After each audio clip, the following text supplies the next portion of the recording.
my Browning T-bolt in 2.2 long rifle. As you can see on the end, it's unloaded. See, it's unloaded. This is my silencer. Now this silencer is made actually for a 2.2 WMR, which is a 2.2 Magnum, but it works, obviously, same circumference, etc. There it is.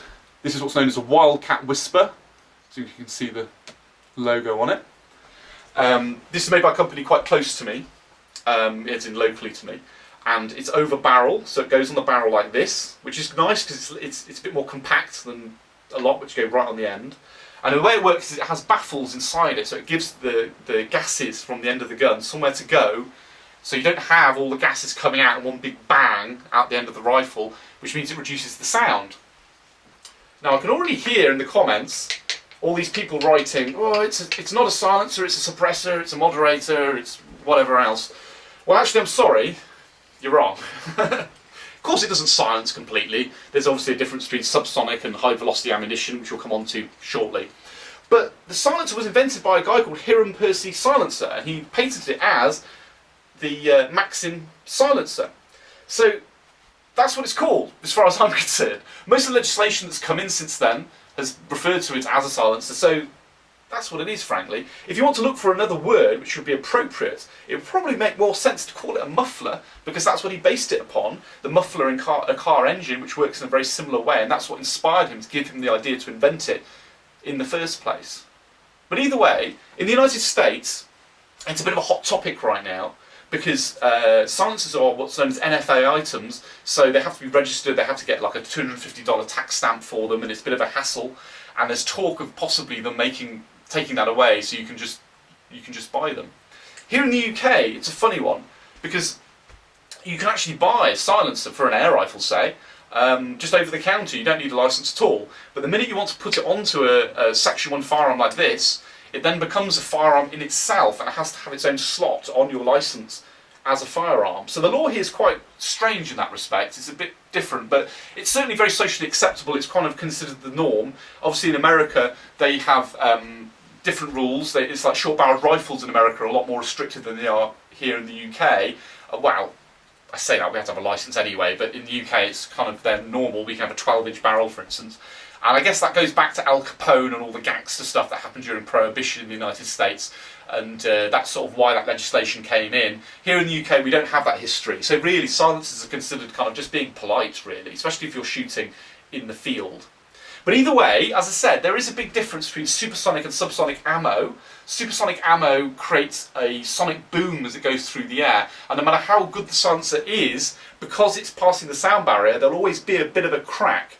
However, it still makes a big difference, and if you've got the right silencer for your rifle, you shouldn't need hearing protection. If it's subsonic and it doesn't pass the sound barrier, it really deadens it a huge amount. I mean, even if you have got a big caliber gun, like even if you've got, say, a 45 ACP, handgun or rifle or something, as long as the silencer is big enough, it should make it almost silent, because you don't have that crack. But we'll come on to that shortly when I do the testing. So either way, let's get this onto the tabletop and we can have a bit of a closer look. Here's my rifle close up. I just thought I'd show you here first, just to clarify. Bolt's open. I have checked the chamber. No magazine there, just before any safety Nazis complain about me putting my hand near the muzzle. Now at this end, there's my silencer, my Wildcat Whisper. I'll just unscrew him, if I can. 1/2-inch UNF thread, as I said. And as you'll see, it actually covers some of the barrel, which is great because it makes the whole package a little bit shorter, which looks nicer and it's more comfortable to carry around. Here it is. It's just a tube basically, but inside it's got baffles, and that's where the magic happens. So I'll unscrew this. It does squeak a bit. I actually opened this up off camera for the first time earlier, and a lot of lead fell out. I wouldn't put any oil or anything in there if I were you. I think that possibly would be a bit dangerous. But every so often, take it apart and give it a brush down with a toothbrush. And here we are. Here's the baffles, and you can see you've got holes all the way through there, through there, and through there, and that just vents the gases into these chambers, which stops them coming out all in one go, creating a huge bang, but at the same time it increases the pressure at the muzzle, which actually increases the speed of the projectile. And if you were using a self-loading rifle, you might need to adjust your gas piston to accommodate that, or it may cycle too quickly. It's also got vents here and here and here, and that just basically vents some of the gases like a muzzle brake, but down and out the back of the silencer. So that's it really. As I said, fairly straightforward. One thing I would say, as I'm putting it back together, is that silencers are the sort of thing that people tend to sort of set and forget really. They put it on their rifle, especially if they're hunting, and they never really take it off again. And that's fine, to an extent, but it's really important that you grease up your threads. If you don't, just like with the shotgun chokes, you may find at some point they get seized, and well, the chokes won't come out, or in this case the silencer won't come off. And I've heard a few people have this problem, and you don't want that to happen, believe me. So that's the silencer. Here is some ammunition that I'm going to test.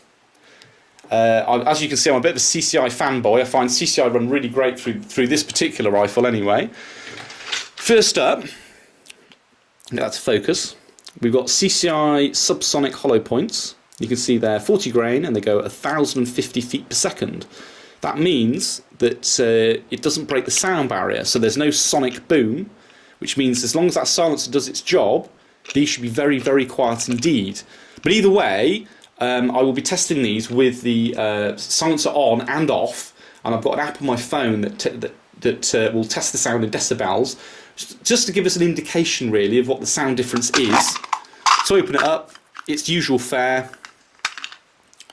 As I said, 40 grain, hollow point, looks pretty standard load really. And these are what I use a lot of the time for rabbit shooting because it's so quiet. And if you're going within 50 metres, these are ideal, or even beyond. I've shot beyond that before. If you're going a bit further out though, especially in some countries, if you're going for foxes, in the UK 2.2 is tended to be frowned upon by the police against foxes. It's a bit of a legal quagmire, to be honest, so I won't get into that now. But these are great if you're shooting out to say 100 yards because they're a lot flatter, and in fact at 50 metres, you know, if that's a subsonic, these will be hitting sort of here, so they are a lot flatter, and they're very, very accurate actually. But as you can see, they're 32 grain, so they're a little bit lighter, but they go at 1,640 feet per second, so they're well over the sound barrier, and it means that they're actually nearly double the foot-pounds of energy as well of the subsonics. But of course that means that even with the silencer on, there is still going to be a crack as they produce a sonic boom. But it still works very well, and it still means you don't need hearing protection, which is great when you're out in the field. Or indeed if you're target shooting, if you're in, say, a built-up area and they don't want too much noise. But these look a little bit different to the subsonics. As you can see, the brass is a bit longer, and the slug itself, the projectile, is jacketed in copper. And the reason for that is that due to the pressures at that speed, the lead will kind of peel off if they're not jacketed, and they'll eventually clog up the barrel. So that's why they're like that. But as I said, I'll test these silenced and unsilenced as well, and we'll see how we get on. So that's it then really. I have got my air rifle to test, which I'll get out in a moment when we're out in the field, but I won't get it out here because the premise is exactly the same. Obviously with an air rifle, in the UK at least, it isn't going to be going supersonic, and you wouldn't want an air rifle to be supersonic either because it affects accuracy. But nonetheless, there is still, especially with a pre-charged rifle, there is a huge bang, so the silencer makes a big difference. So we'll test that as well. So either way, let's get out in the field and see what the results are.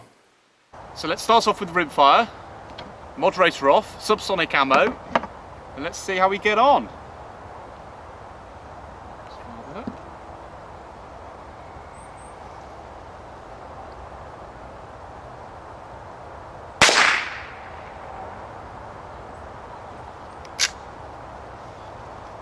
Now we've got the moderator on, so again, subsonic ammo.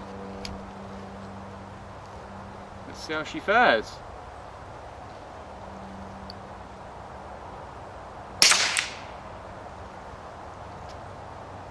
So next up we've got the air gun, silencer off. Let's see how it fares.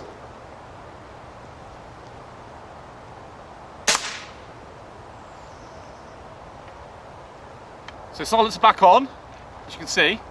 Let's see how she compares.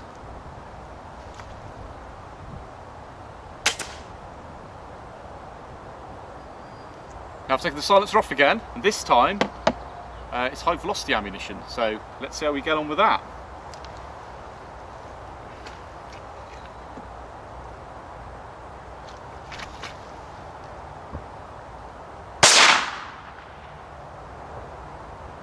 So moderator back on, high velocity ammo.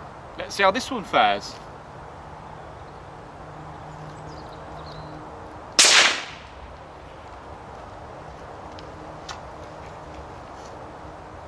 So in summary, looking at the results, that app isn't very good, is it? Let's be honest. There's no way the airgun is louder with the silencer. But nonetheless, it should have given you a bit of an indication, and certainly with your own ears, you should have got an idea. What it comes down to is you have a silencer, you don't need hearing protection, and that makes life a lot more pleasant for you when you're out in the fields. You can hear much more, and it makes you a more effective hunter. But also at night, it's good for when you're taking down rabbits, and it doesn't mean that they all run off when just because you've taken one down, and neighbours don't overhear it and get worried and phone the police. It's just a no-brainer, to be honest. So anyway, you guys over in the States, I really hope these get made non-NFA items for you soon, so you can crack on and have some fun with them too. But either way, let me know what you think, and I hope you enjoyed that. Like and subscribe.